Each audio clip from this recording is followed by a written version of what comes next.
Hello friends, आज हम लोग क्लास 9th एनसीईआरटी का एक्सरसाइज 1.2 एंड 1.4 पढ़ेंगे, जिसमें से हमको वास्तविक संख्याओं को संख्या रेखा पर कैसे प्रदर्शित करना है, इस बात को पढ़ना है। तो आइए देखते हैं हम लोग एक्सरसाइज 1.2 का फर्स्ट क्वेश्चन में 3 स्टेटमेंट दिए गए हैं। पहले उसको देख लेते हैं, फिर इसके बाद नेक्स्ट क्वेश्चन देखते हैं। तो फर्स्ट क्वेश्चन है, प्रत्येक अपरिमेय संख्या एक वास्तविक संख्या होती है। तो प्रत्येक अपरिमेय संख्या एक वास्तविक संख्या होती है, यह सत्य है। इसका आप रीजन क्या देंगे? क्योंकि वास्तविक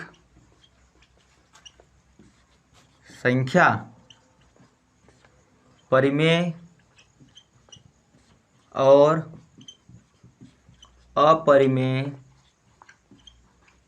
अपरिमेय संख्याओं का समूह होता है। यदि आप वास्तविक संख्याओं को डिटेल में पढ़ना चाहते हैं तो मेरा एक वीडियो है, आप उसको देख सकते हैं। मैं उसका लिंक डिस्क्रिप्शन में दे दूंगा। अदरवाइज आपका काम। सेकंड क्वेश्चन है, संख्या रेखा पर प्रत्येक बिंदु √m के रूप में होता है, जहां m एक प्राकृतिक संख्या है। तो चूंकि यह असत्य है क्योंकि किसी ऋणात्मक संख्या का वर्गमूल एक प्राकृतिक संख्या नहीं हो सकता। मान लीजिए कि आपका एक संख्या रेखा हो गया 0, 1, 2, -1, -2। यदि हम प्रत्येक बिंदु उसमें बोला गया है, तो यदि हम प्रत्येक बिंदु -2 का लेंगे, यदि इसका वर्गमूल देंगे, तो क्या कभी एक प्राकृतिक संख्या हो सकता है? जो कि असत्य है। थर्ड क्वेश्चन है इसी का, प्रत्येक वास्तविक संख्या एक अपरिमेय संख्या होती है। तो वास्तविक संख्या क्या होती है? 2, 3, 4, -5, जितनी भी आप माइनस वाली संख्याएं हैं या प्लस वाली 1, 2, 3, हाफ, -हाफ, जितनी भी संख्याएं होती हैं सब की सब वास्तविक संख्या होती हैं। जो कि अपरिमेय संख्या पाई, √2, √3, ये भी एक अपरिमेय संख्या है। ये भी एक वास्तविक संख्या भी है और अपरिमेय संख्या भी है। तो कि -2 एक वास्तविक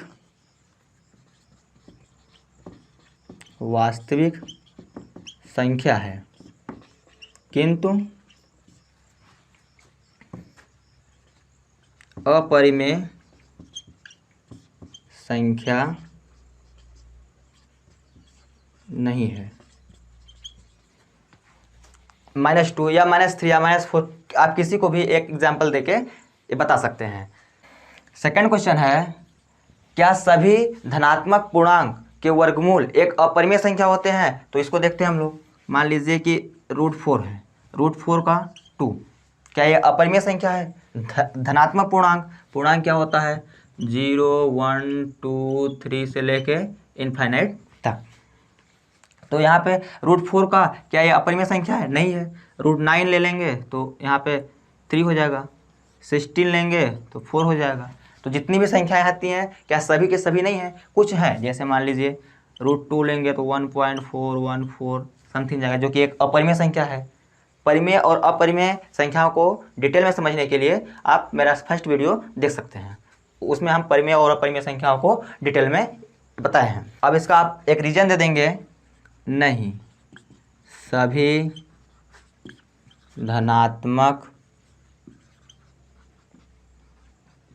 धनात्मक पूर्णांक के वर्गमूल एक अपरिमेय संख्या नहीं होता है। एग्जाम्पल में आप तीनों में से किसी एक को, 3, 4 है उसमें से किसी को आप दे सकते हैं कि ऐसे लिख सकते हैं कि √9 बराबर 3, जो कि धनात्मक पूर्णांक है और 3 एक परिमेय संख्या है। इस तरह से आप इसका रीज़न दे सकते हैं। तो आइए हम लोग अब थर्ड क्वेश्चन देखते हैं। इसको आप लिखना चाहे तो लिख लें, मैं रफ कर रहा हूँ।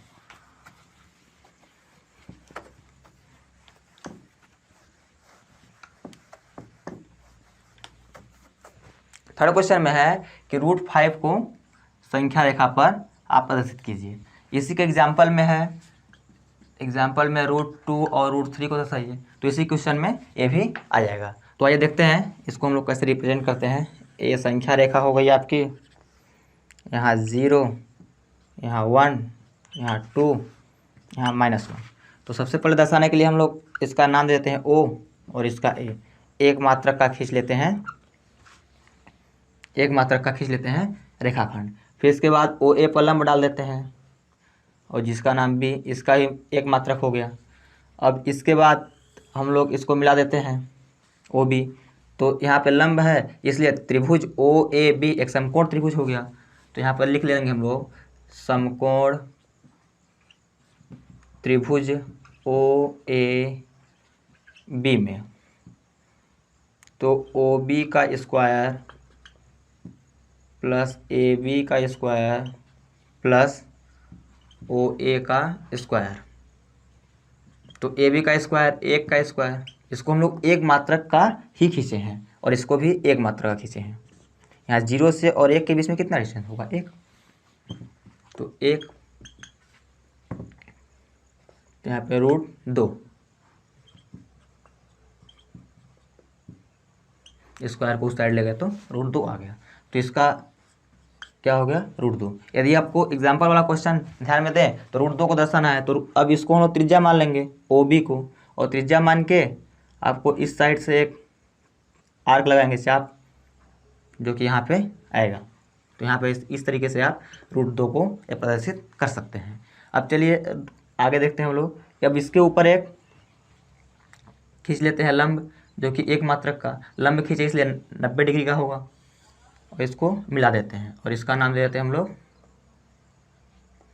C। तो अब OC का स्क्वायर समकोण त्रिभुज, ये भी समकोण त्रिभुज हो गया OBC में, समकोण त्रिभुज OBC में। तो OC का स्क्वायर प्लस BC का स्क्वायर प्लस OB का स्क्वायर। तो BC का स्क्वायर क्या है? 1 का स्क्वायर प्लस √2 का स्क्वायर, 1 √2 का √2, तो यहाँ पे 3 OC का स्क्वायर, और यदि स्क्वायर को उस साइड ले जाएंगे तो ये रूट यहाँ पे चला जाएगा। तो इसका मान कितना हो गया? √3। अब फिर एक मात्रक हम लोग खींचेंगे, एक इकाई वाला। ये प्रक्रिया तब तक करते रहेंगे जब तक हमारा √5 नहीं आ जाता। हमको दर्शाना क्या है? √5। यदि अभी हम इसको देखें √3 को दर्शाने के लिए, तो एक O और C को त्रिज्या मान के एक आर्क लगाएंगे, तो यहाँ पे इस तरीके का, यहाँ से आप √3 को प्रदर्शित कर सकते हैं। अब इस तरीके को इसको हम लोग मिला देते हैं और इसका नाम देते हैं D, और ये हो गया समकोण त्रिभुज। तो समकोण त्रिभुज थोड़ा नीचे लिखते हैं, समकोण त्रिभुज OCD में, OCD में OC का स्क्वायर प्लस CD का स्क्वायर प्लस OC का स्क्वायर। तो CD का स्क्वायर क्या है? 1 का स्क्वायर प्लस √3 का स्क्वायर, √3 का स्क्वायर करेंगे तो यहाँ पे 3 आएगा और यहाँ पे 1, और OC का स्क्वायर है, OC का स्क्वायर है। अब OC का यहाँ पे √4 हो जाएगा, जो कि 2। तो इसका मान कितना हो गया? 2। यदि हमको 2 को दर्शाना होता तो यहाँ से इस तरीके का लगा देते आर्क, तो 2 को हम लोग ये प्रदर्शित कर सकते थे। अब चलिए यहाँ से एक लंब और खींच लेते हैं, और ये हो गया 90 डिग्री का, इसका नाम दे देते हैं ई। तो अब समकोण त्रिभुज ओ ई डी में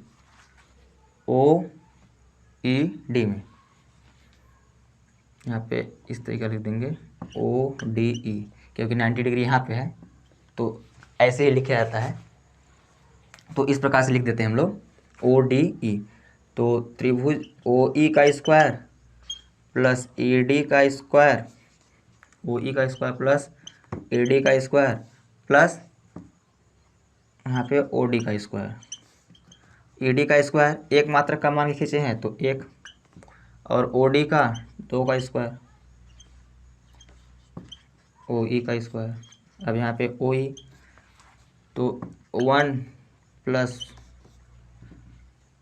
4 ओ ई का स्क्वायर, तो ओ ई का तो ओ ई √5,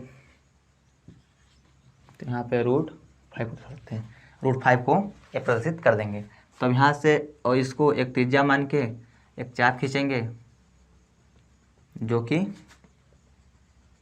यहाँ पे आएगा, और यहाँ पे √5 को हम लोग ये प्रदर्शित कर देंगे इस तरीके से। और यदि आप चाहें तो एक और बता देते हैं। मान लीजिए, पहले आप इसको नोट डाउन कर लीजिए, फिर एक बताते हैं। तो मैं इसको मिटाता हूँ।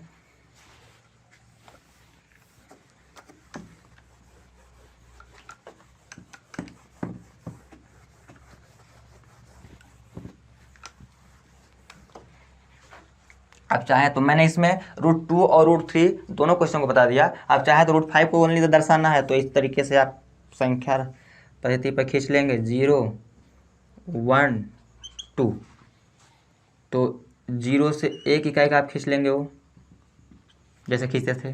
अब इसको आप 2 कर लेंगे, 2 इकाई का, और यहाँ से इस तरीके का दर्शा देंगे। इसको थोड़ा आगे यहाँ पे 3 लिख देते हैं। 2 इकाई खींच लिए। अब इसका नाम O, इसका नाम A, इसका नाम B।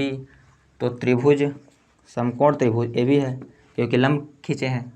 समकोण त्रिभुज ओ ए बी में, त्रिभुज ओ ए बी में ओ बी का स्क्वायर प्लस ओ ए का स्क्वायर प्लस ए बी का स्क्वायर। यहाँ पे ओ ए का स्क्वायर, 1 का स्क्वायर प्लस ए बी का स्क्वायर √2 का स्क्वायर। तो यहाँ पे हो गया आपका 1 + 4, यहाँ पे √5। इस तरीके से आप इसको √5 दर्शा सकते हैं। अब यहाँ से ओ बी को आप त्रिज्या मान के और इस तरीके का चाप लगा देंगे जो कि यहाँ पे √5 हो गया। तो आप ऐसे भी इसको दर्शा सकते हैं, थोड़ा शॉर्ट पड़ेगा ये। आइए एक्सरसाइज 1.4 देखते हैं। इसमें का फर्स्ट क्वेश्चन है 3.765। तो इसको हम संख्या रेखा पर प्रदर्शित करना है। तो मान लीजिए मैं आपको बोल दूं 0 1 2 -1 -2 -1। मैं आपको बोल दूं कि आप संख्या रेखा पर 1 को दर्शाइए, तो आप क्या बोलेंगे कि 1 यहाँ पे है, 2 यहाँ पे है। इस प्रकार से इसको भी हम लोग को दर्शाना है। तो यहाँ पे यदि हमको 3 है, 3 और 4, तो 3 को आप यहाँ पे दर्शा सकते हैं। लेकिन परेशानी तब हो गई जब 7 6 को दर्शाना हुआ। तो इसको हम लोग कैसे दर्शाते हैं? तो जब इसको देखेंगे तो आपको इस तरीके दिखेगा ये 5 1 2 3 4 5 1 2 3 4 5 इस तरीके दिखेगा। जब आप इसको मैग्नीफिकेशन ग्लास से देखेंगे तो यहाँ पे 3 हो गया, यहाँ पे 4, यहाँ पे हो गया 3.1 3.2 3.3 3.4 3.5, यहाँ पे 3.6 3.7 3.8 3.9 और यहाँ पे 4 हो गया। तो 3.7 बोलता तो यहाँ पे हम लोग दर्शाते हैं, लेकिन 3.7 ना बोल के 6.5 भी बोल दिया। इसको भी देखते हैं 6.5। अब 6 कैसे दर्शाएंगे? तो यहाँ पे जब 3.7 और 8 के बीच में देखेंगे तो इस तरह दिखेगा आपको 3.7 और 3.8। यहाँ पे 3.71 3.72 3.73 और 3.74, यहाँ पे 3.75, 3.76, 3.77, 3.78 और यहाँ पे 3.79। तो हमको 3.76 चाहिए, तो यहाँ पे आ गया। अभी भी हम हमारी पैसा ही सॉल्व नहीं है, अभी 5 है, तो 3.6 और 7 के बीच में 3.5 भी आ जाएगा। तो यहाँ पर देखते हैं 3.76, तो यहाँ पर 3.761, यहाँ पर 3.765 और यहाँ पे 3.667, इस तरीके का हो जाएगा। यहाँ पे 2, 3, 4, 5, 6, 7, 8, 9, तो यहाँ पे हमको देना है 3.765, तो यहाँ पे हम लोग का ये प्रदर्शित हो जाएगा 3.765, यहाँ पे होगा। यदि हम लोग यहाँ पे दर्शाएं तो यहाँ पे इस तरीके हो जाएगा 3.765। जब आप ग्राफ पेपर में इसको ग्लास लगा के देखेंगे, मैग्नीफिकेशन ग्लास, तो आपको ऐसे ही दिखेगा। चलिए इसका नेक्स्ट क्वेश्चन देख लेते हैं। नेक्स्ट क्वेश्चन में क्या बोला है। सेकंड क्वेश्चन है इसका कि 4 डिजिट तक आप इसको 4.26 डेसिमल के बाद 4 डिजिट तक, मतलब कि 4.2626 तक हमको दर्शाना है। तो जैसे अभी दर्शाए थे वैसे इसको भी हम लोग दर्शा देते हैं। तो आइए देखते हैं इसको। 0, 1, 2, 3, 4, 5, तो 4.26 है, तो 4 व 5 के बीच में होगा। तो 4 और 5 को यदि हम जूम करके देखें तो 4 हो गया, 5, यहाँ पे 4.1, 4.2, 4.3, 4.4, 4.5, 4.6, 4.7, 4.8, 4.9, चाहे तो आप इसे लिख दें।